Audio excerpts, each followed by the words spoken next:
Qual o efeito e o valor da graça de Deus em minha vida? Mensagem do dia 7 de fevereiro de 2021, na Primeira Igreja Batista em Cabo Verde, Minas Gerais. Paulo, aqui em Efésios capítulo 1, versículo 7, ele se expressa assim: Nele temos a redenção, por meio de seu sangue, o perdão dos pecados, de acordo com as riquezas da graça de Deus. Veja aqui o valor da nossa redenção, por meio de seu sangue. Efésios 1:7. Isso é uma riqueza da graça de Deus. Em Efésios 2:7, Paulo se expressa para mostrar nas eras que hão de vir a incomparável riqueza de sua graça, demonstrada em sua bondade para conosco em Cristo Jesus. Efésios 2:7. Qual o efeito e o valor da graça de Deus em minha vida? Nesses dois versículos, a graça está sendo apresentada como um valor incomparável, uma riqueza incomparável, e ela foi demonstrada na bondade de Deus para conosco em Jesus Cristo, por meio de quem nós temos a redenção dos nossos pecados, por meio do seu sangue, de acordo com as riquezas da graça de Deus. A visão de Paulo, então, é a seguinte, sobre esse valor da graça e qual o efeito que ela deve operar em nós. Porque a graça de Deus se manifestou salvadora a todos os homens. Ela nos ensina, olha o efeito aqui, ela nos ensina a renunciar à impiedade e às paixões mundanas e a viver de maneira sensata, justa e piedosa nesta era presente, enquanto aguardamos a bendita esperança, a gloriosa manifestação do nosso grande Deus e Salvador, Jesus Cristo. Ele se entregou por nós, a fim de nos remir de toda maldade e purificar para si mesmo um povo particularmente seu, dedicado à prática de boas obras. É isso que você deve ensinar, exortando-os e repreendendo-os com toda a autoridade. Ninguém o despreze. Tito 2:11-15. Aqui Paulo expressa claramente a sua visão sobre qual o efeito que essa graça maravilhosa, essa riqueza incomparável, deve ter em nós, produzir em nós esses efeitos. Renunciar à impiedade, às paixões mundanas e viver de maneira sensata, de acordo com a vontade de Deus. Isso é viver de maneira sensata, maneira justa e piedosa em santificação de vida, nesta era presente, enquanto estamos vivendo aqui neste mundo para a glória de Deus, enquanto aguardamos a bendita esperança, a gloriosa manifestação do nosso grande Deus e Salvador, Jesus Cristo. Esse deve ser o efeito produzido em nós dessa graça, e devemos ter essa consciência do valor. Ele se entregou por nós, a fim de nos remir de toda maldade. Lemos no versículo anterior, em Efésios, que o preço da nossa redenção foi o sangue de Jesus. Que valor incomparável! Agora, o exemplo de Paulo, o exemplo pessoal. Alguém poderia dizer: Paulo era um grande apóstolo, Paulo era Paulo e escrever, orientando, ordenando, não é difícil.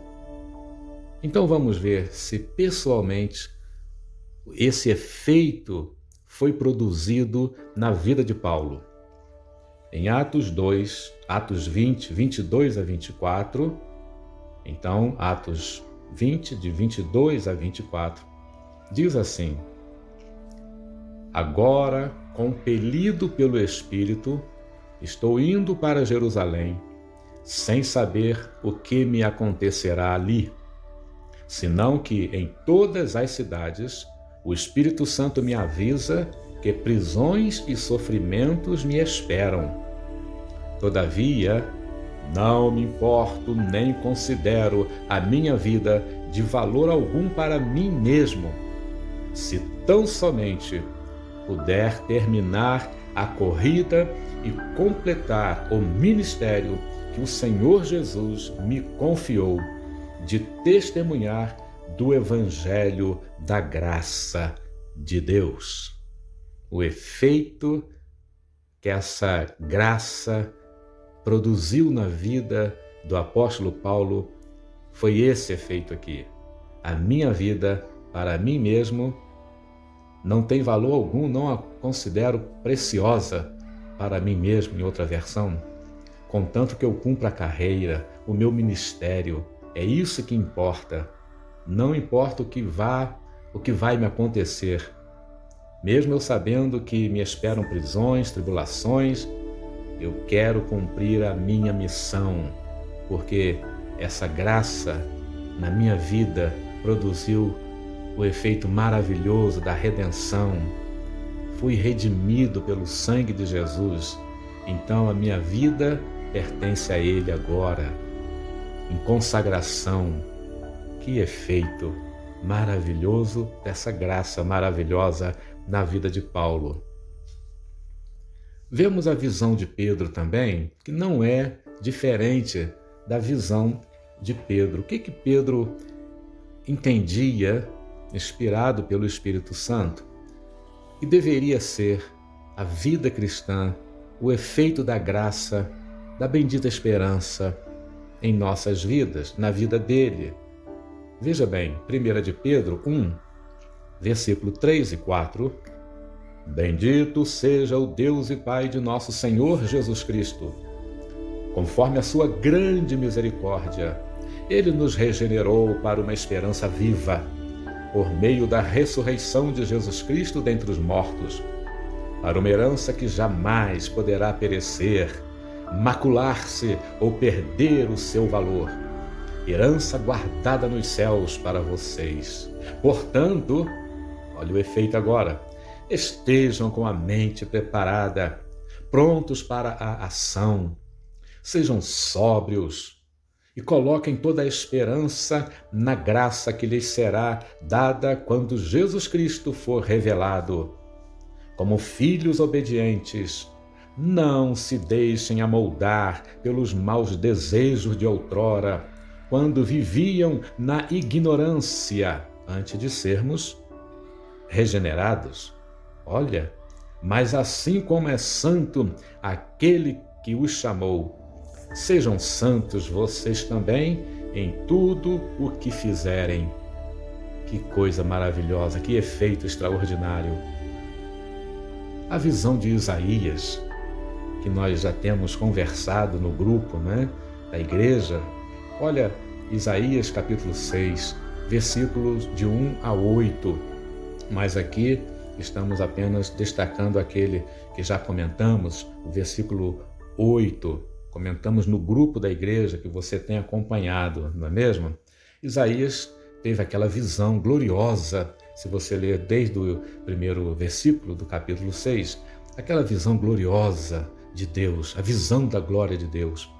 E ao homem, por causa do pecado, não era permitido ver a glória de Deus, por causa da separação que o pecado causou, não é mesmo? Romanos 3:23, porque todos pecaram e separados fomos da graça, da glória de Deus. Por isso, quando Isaías viu a glória de Deus, ele ficou desesperado. E ele disse então: ai de mim que vou perecendo, porque eu sou um homem pecador, um homem de lábios impuros. Habito no meio de um povo de impuros lábios, e os meus olhos viram o Rei, o Senhor dos Exércitos. Eu vou perecendo, eu vou morrer agora. Mas Deus, em sua misericórdia, que não nos trata segundo as nossas estultícias, segundo as nossas mazelas, segundo as nossas fraquezas e pecados, mas segundo a sua graça e misericórdia, estendeu a mão para Isaías. E o anjo veio e tocou nos lábios de Isaías e purificou seus lábios, e vendo aquele arrependimento, aquele quebrantamento em Isaías, Deus o restaurou.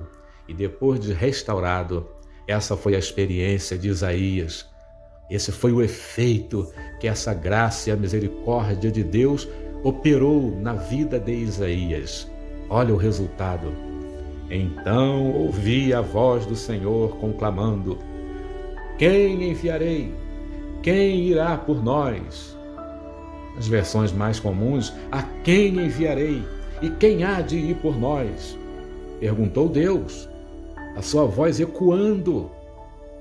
Então eu respondi, disse Isaías: eis-me aqui, envia-me a mim. Isaías 6, 8.